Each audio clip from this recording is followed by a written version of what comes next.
Am Oktober huet die 4. Edition vom alternative Lebensmittelmarkt Tramshop zu Lützeburg stattfand, der gegen Essensverschwendung kämpft und es erlaubt, nachhaltige Lebensmittel zu Lützeburg anzukaufen.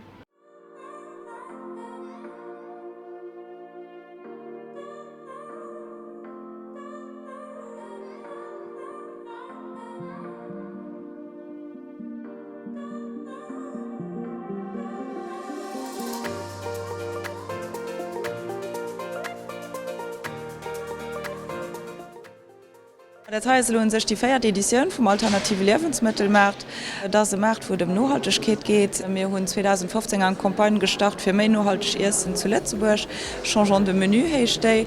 Und am Kader von der Kampagne haben wir eine Karte kreiert, wo man die nachhaltigen Initiativen heute zu Lützeburg, wo in die drüber rumfindet. Und das sind auch dann die verschiedenen Exposen hier auf dem Markt.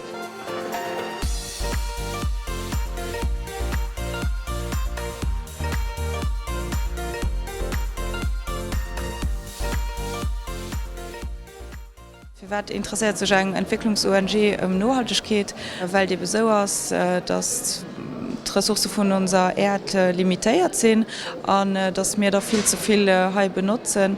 Der World Overshoot Day, den für uns ganz Erde am August, das ist für Lützeburg lang schon am Februar. Und voilà, unsere Konsumation hat jetzt nicht ohne Konsequenzen für den globalen Süden und auch nicht für die Umwelt.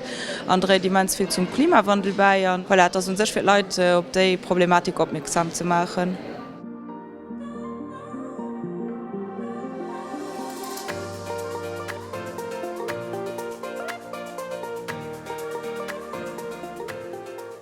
Alors ici, en fait, on présente les 10 gestes issus de la campagne Changeons de menu, donc de SOS Faim et du ministère, pour réduire l'empreinte carbone de son alimentation. Et en fait, on demande aux participants de les classifier dans 3 catégories, donc les gestes qu'ils ne feraient jamais. Donc par exemple, il y en a beaucoup qui disent qu'il serait impossible pour eux de consommer moins de produits issus de l'élevage, ou des produits qu'ils font déjà, par exemple gaspiller moins, ou privilégier les produits frais. Et des gestes qu'ils pourraient dans le futur faire, comme par exemple consommer bio et équitable et consommer avec sobriété. Donc c'est des gestes qui classifient dans les 3 catégories là. Et on essaye de voir les tendances qui se dégagent. Donc par exemple, on constate qu'il y a beaucoup de personnes qui sont réticentes au fait de renoncer aux produits issus de l'élevage. En fait, voilà, c'est 10 gestes qu'on a définis dans le cadre de cette campagne et qui permettent de réduire l'empreinte carbone de notre alimentation parce qu'on s'est rendu compte justement que l'alimentation, elle contribuait énormément aux émissions carbone. Et cette campagne, c'est un moyen de lutter contre ça. Voilà.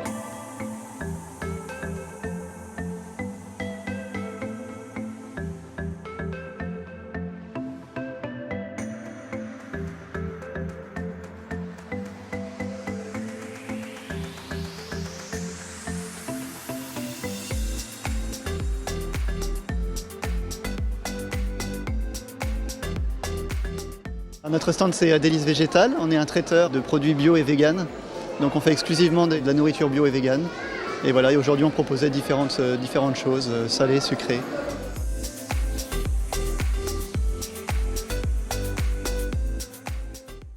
Nous on a beaucoup de demandes. En fait, il y a vraiment, au niveau du Luxembourg, après je ne sais pas en dehors, mais au niveau du Luxembourg, il y a énormément de demandes pour du catering végan et bio aussi. Donc voilà.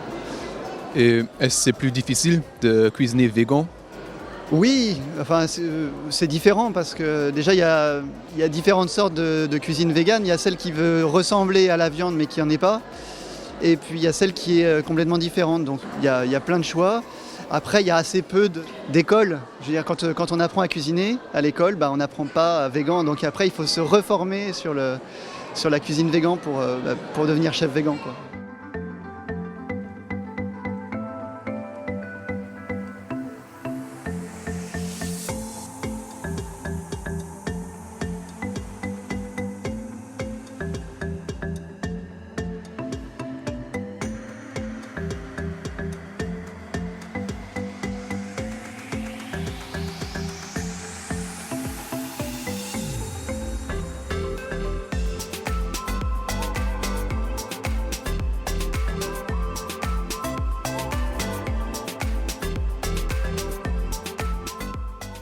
Bestand, die besteht aus Produktien von der Schafsmilch.